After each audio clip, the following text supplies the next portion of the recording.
আসসালামু আলাইকুম, আমি SolverMijan আছি আপনাদের সাথে। আজকে আমরা মাইক্রোসফট ওয়ার্ড ডকুমেন্ট 2013 এর ফাইল মেনু নিয়ে আলোচনা করব। চলুন তাহলে শুরু করা যাক। ফার্স্টে আমরা একটি ডকুমেন্টকে ওপেন করি, দেন আমরা ফাইল মেনুতে যাই।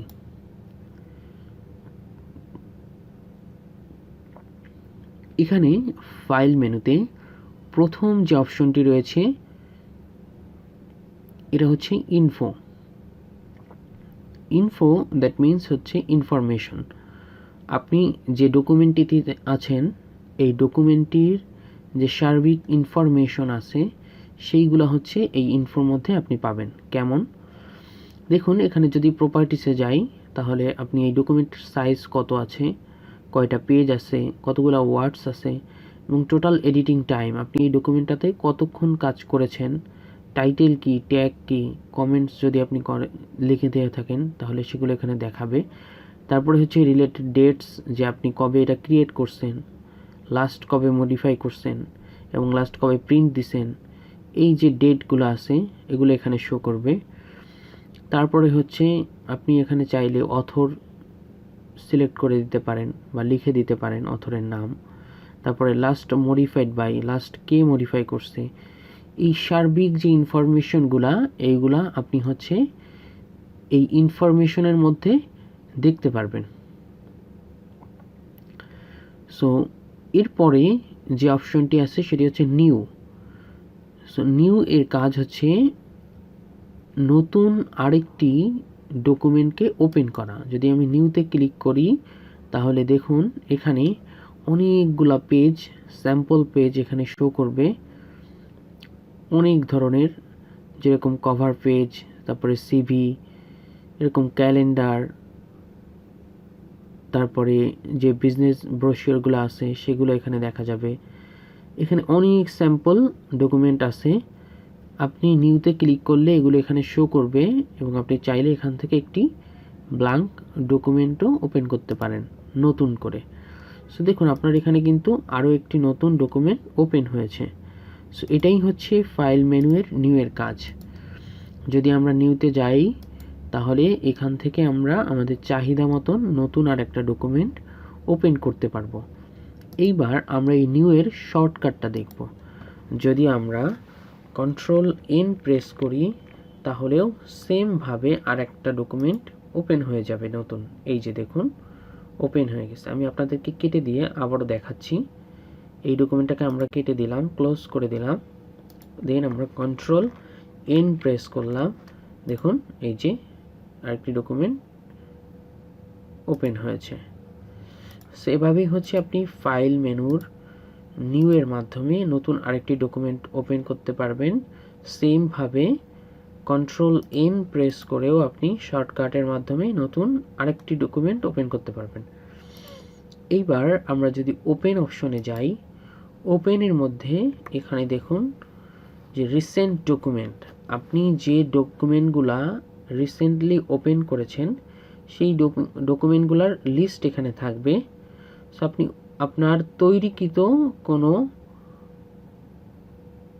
ডকুমেন্ট আপনি এই ওপেনের মাধ্যমে এখান থেকে ওপেন করতে পারবেন।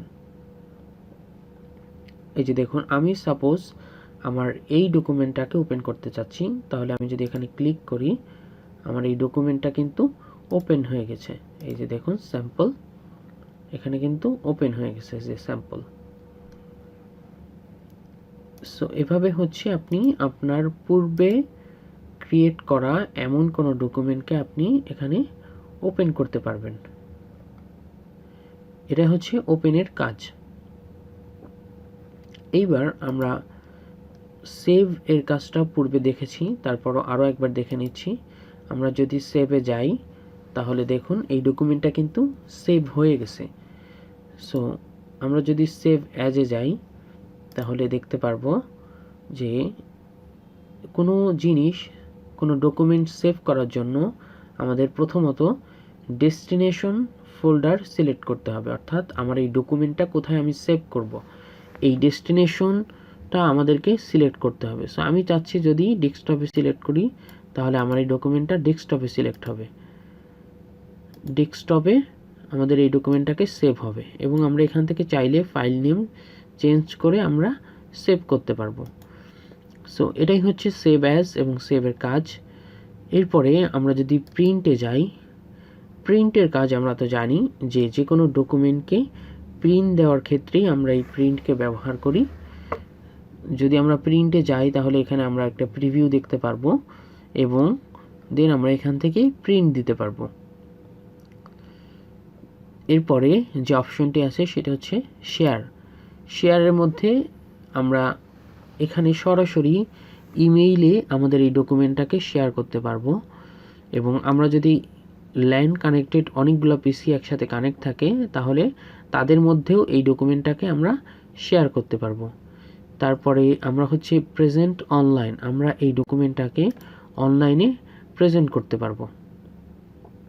তারপরে আমাদের যদি কোনো ব্লগ থাকে সেই সব ব্লগে যেরকম এই দেখেন share point blog, WordPress, blogger, তারপরে টেলিং কমিউনিটি, টাইপপ্যাড, এই যে ব্লগগুলো আছে এর মধ্যে আমরা এই ডকুমেন্টটাকে আমরা শেয়ার করতে পারবো।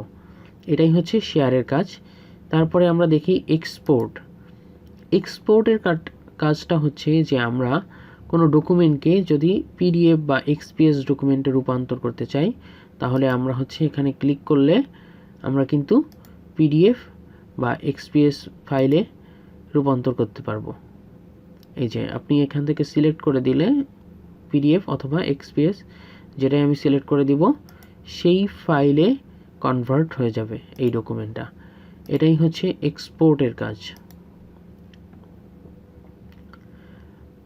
দেন আমরা হচ্ছে যদি দেখি ক্লোজ, যদি আমরা ক্লোজে ক্লিক করি তাহলে আমাদের এই ডকুমেন্টটা ক্লোজ হয়ে যাবে। এই যে ক্লিক করলাম, দেখুন আমাদের এই ডকুমেন্টটা কিন্তু ক্লোজ হয়ে গেছে। কিন্তু আমাদের যে মাইক্রোসফট ওয়ার্ড ডকুমেন্ট এটা কিন্তু ওপেন আছে, বাট আমাদের যে পেজটা ছিল, যে ডকুমেন্টটা আমাদের ওপেন করা ছিল সেই ডকুমেন্টটা কিন্তু ক্লোজ হয়ে গেছে। ওকে, দেন আমরা আবার যদি যাই, দেখুন এখানে আছে অ্যাকাউন্ট। অ্যাকাউন্টে আসলে যদি আপনাদের মাইক্রোসফট অ্যাকাউন্ট থাকে তো এখান থেকে আপনি লগ ইন করতে পারবেন। এটাই হচ্ছে অ্যাকাউন্টের কাজ এবং এখান থেকে আপনি অনেক থিম বা এগুলো ডাউনলোড করতে পারবেন অ্যাকাউন্টের মাধ্যমে। অপশনের মধ্যে আসলে এখানে অনেক কিছু আছে, যেমন দেখুন জেনারেলের মধ্যে এখানে আছে ইউজার ইন্টারফেস অপশন, যে show mini toolbar on selection, তারপরে enable live preview, update document content while dragging, এরকম অনেক কিছু আছে। যেরকম ইউজার নেম, আমি চাইলে এটাকে চেঞ্জ করে দিতে পারবো।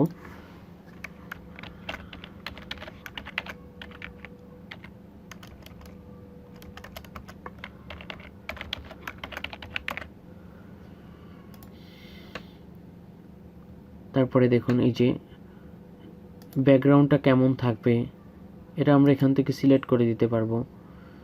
এরপর ডিসপ্লেতে যদি আমরা দেখি এখানে কি কি ডিসপ্লে আছে সেগুলো এখানে শো করতেছে, আমরা এখানে আসলে যেগুলো দেখতে পাচ্ছি। তারপরে প্রুফিংয়ে যদি যাই, কি কি অটো প্রুফিং হবে এখানে দেওয়া আছে, যে ignore words in upper case, তারপরে ignore words that contain numbers, এগুলো এখানে অনেক অপশন দেওয়া আছে, আমরা প্রয়োজন অনুসারে এগুলো পরবর্তীতে দেখে নিব। সেভের মধ্যে আমরা একটা অপশন এই যে দেখুন এখান থেকে দেখি, সেটা হচ্ছে save auto recover information every 1 minutes. এটা 10 মিনিট থাকে, 5 মিনিট থাকে, আমরা এটাকে একদম মিনিমাম যেটা সেটা হচ্ছে 1, এই যে এখানে আপনি 1 থেকে 120 পর্যন্ত দিতে পারবেন। সো আমরা এখানে সব থেকে মিনিমাম 1 সেটা ইউজ করব, কারণ এটা ইউজ করলে যদি হঠাৎ করে আপনার পিসি অফ হয়ে যায় সেই ক্ষেত্রে আপনার যে ডকুমেন্টটা আছে লাস্ট 1 মিনিট পর্যন্ত আপনি যে ডকুমেন্টটা এখানে আপডেট করেছেন সেগুলো অটোমেটিক এখানে সেভ থাকবে। এই জন্য আমরা এটাকে 1 করে দিব।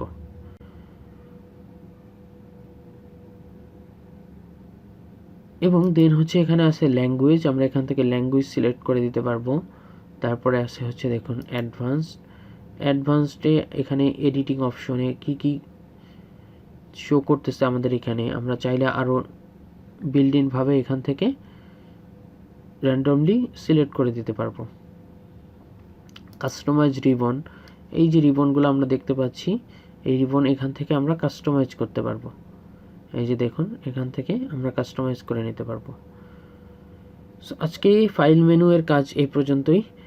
পরবর্তীতে আমরা হোম মেনুর ইন্ডিভিজুয়ালি এক একটা অপশনের কাজ আমরা প্র্যাকটিক্যালি করে দেখব। সেই পর্যন্ত সবাই ভালো থাকবেন, সুস্থ থাকবেন। আল্লাহ হাফেজ, আসসালামু আলাইকুম।